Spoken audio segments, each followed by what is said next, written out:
This will define everything. The Cavs, with probably the biggest move of the offseason for the team. This was really kind of a shocker, and it's going to define the 2025-26 season in a lot of different ways. What's up, everybody? Welcome to another episode of Cavs Digest. I'm your host, Darayus Sethna. Back-to-back episodes for me this week. Thanks so much for joining me. Before we get into Lonzo Ball, make sure you like this video and subscribe to the Cavs Digest YouTube channel. Always love hearing your comments, hearing your thoughts on the Cavs. Summer League starts today for the team as well, so we'll have coverage of that on the channel for you. So make sure you like this video and subscribe to our channel. We always appreciate it. Let's get right into it. Lonzo Ball, as you all know, new member of the Cleveland Cavaliers. One of the signings, the free agent sign, or not free agent signings, but trades the organization made during the free agency period is really what I meant to say there. So signing Lonzo Ball, acquiring Larry Nance, re-signing Sam Merrill. So some big moves made by the team,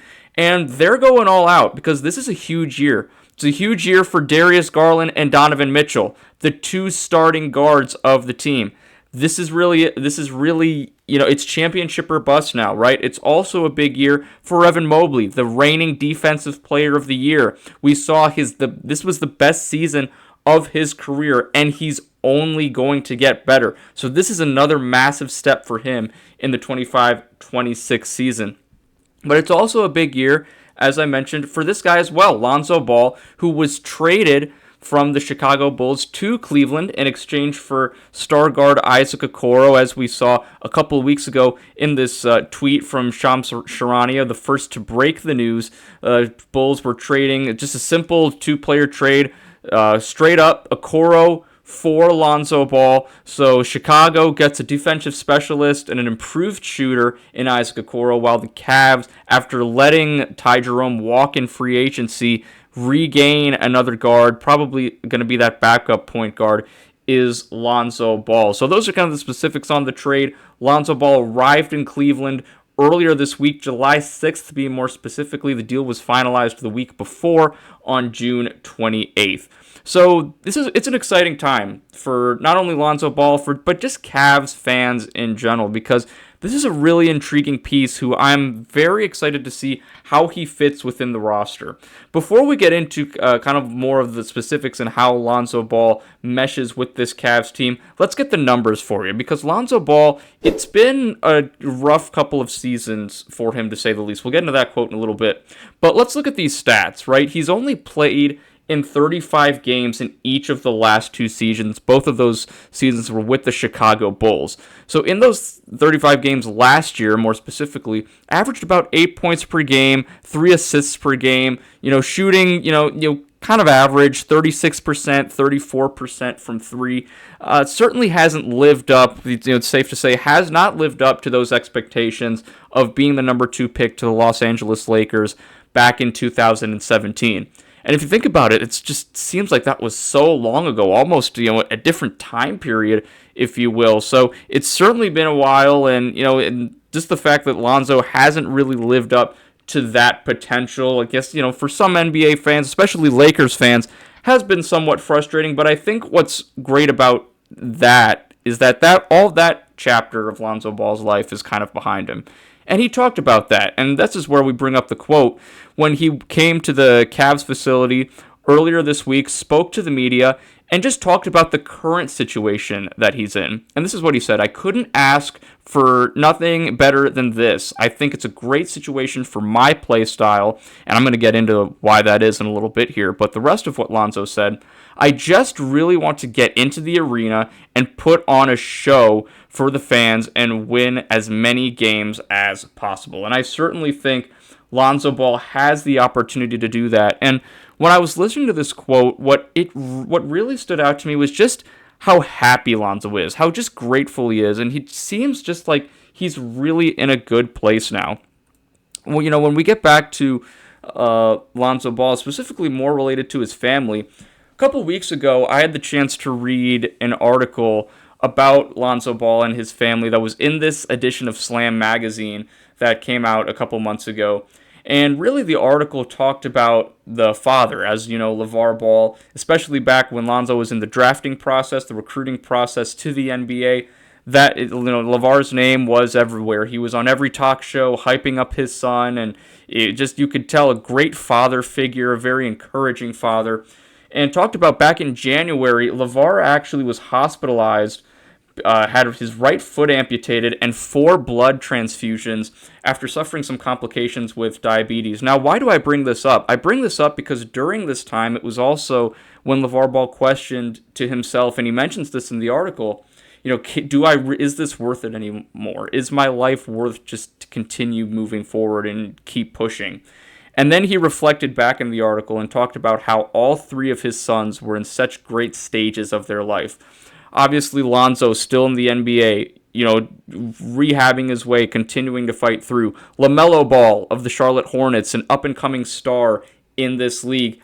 And then LiAngelo Ball, who I think at this time back in January had that hit song, what was it called, Tweaker, coming out. So he was, making moves in the music industry as well. And LeVar talked about how all 3 of his sons finding success, supporting each other, and being in great stages and great points in their lives is what encouraged him and motivated him to continue the transfusions, to continue the hospitalization, and come out on the other side. So this was just a really great feel-good story that Slam Magazine published, and I think it's relevant to this video today because it just shows you, like I said, how Lonzo is in a great place. This is a picture of Lonzo at the Cavs facility talking to the media a couple of days ago, back on July 7th. And it just felt like, and throughout the interview, not just that quote, but the entire interview was about 7-8 minutes long.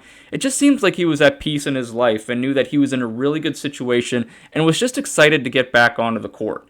And I think that Lonzo Ball is going to fit perfectly in this Cavs system. I think the best fit for him is going to be that Ty Jerome role, the backup point guard to Darius Garland. And look, the Cavs are certainly not asking Lonzo Ball to be the face of the franchise. They're not asking him to be that number 2 pick potential that he was destined to be or supposed to be with the LA Lakers, right? That's not what he's supposed to be at all. Come in, look at those stats, and I'll show them to you here again. If Lonzo can really just come in, again, this was in 35 games, so you're hoping he can play more games this season. You're hoping those numbers can improve. So if he can come in and give you 11, 12 points per game, 5, 6 assists a game, that takes pressure off Darius Garland and just helps Lonzo get involved with that bench unit. Because don't forget, you have guys like DeAndre Hunter, Sam Merrill, even Larry Nance Jr. now, who are going to be scoring more with that second unit. So I think it's going to be up to Lonzo Ball to really be more of a facilitator and a scorer. And he also talked about in his interview a couple of days ago with the media how he's a defender too. He's willing to get scrappy and play defense. He was saying how he's been playing defense his whole life.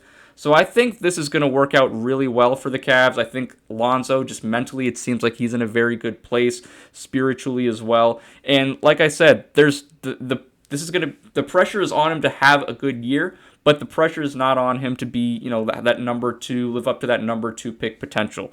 To me, that ship has sailed, right? And he's in a new, Lonzo, I think, has accepted that. It seems like he's accepted that at least, and is ready to contribute to a winning team with a winning culture. And I think this Cavs culture is the perfect place for Lonzo Ball. He even talked about how, Cleveland is now an established organization. They have the culture in place, and, it's only elevated because of people like head coach Kenny Atkinson, like stars like Donovan Mitchell, Darius Garland, Evan Mobley, Koby Altman, willing to make big moves and trade for Lonzo Ball, right, and having to let go of Isaac Okoro, bringing Larry Nance Jr. back into the equation.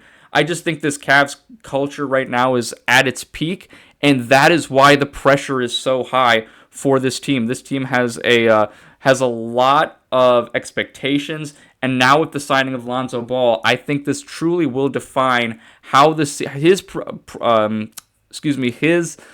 play this year is going to be a big part in how well the Cavs do, particularly with that second unit. But I'm excited to see what Lonzo can do. I wanted to make a video about him. It seems like I said, I wanted to mention that Slam article because it does seem like he is in a much better place in his life. And I think he's probably going to have the best year of his career, or not of his career, but that we've seen in a few years for sure. I think the injuries, it looks like he's finally overcome those, and he's ready to be here in Cleveland, fresh start, has some great talent around him, so I'm excited to see what he can do.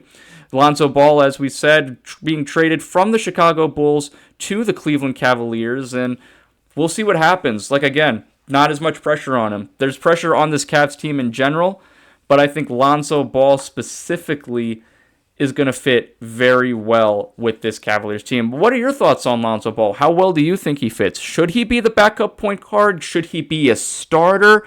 There's a lot to dissect here with this Cavs roster, and what's so great is this team is so talented that you can have discussions on, you can have different perspectives on where certain players should be playing. Should they be starting? Should they be coming off the bench? What their specific role should be when they're on the court. When you have talented teams like this with the Cavs, you can have those conversations. So I think Lonzo Ball would be a great backup point guard, but what are your thoughts? Where should Lonzo Ball be? How is he going to change the Cavs' fortunes for the 25-26 NBA season? Would love to hear your thoughts. Like I said, leave a comment, subscribe to the channel, like this video. We'll have more videos for you right here on Cavs Digest. In the meantime, thanks so much for watching, and stay tuned. Take care.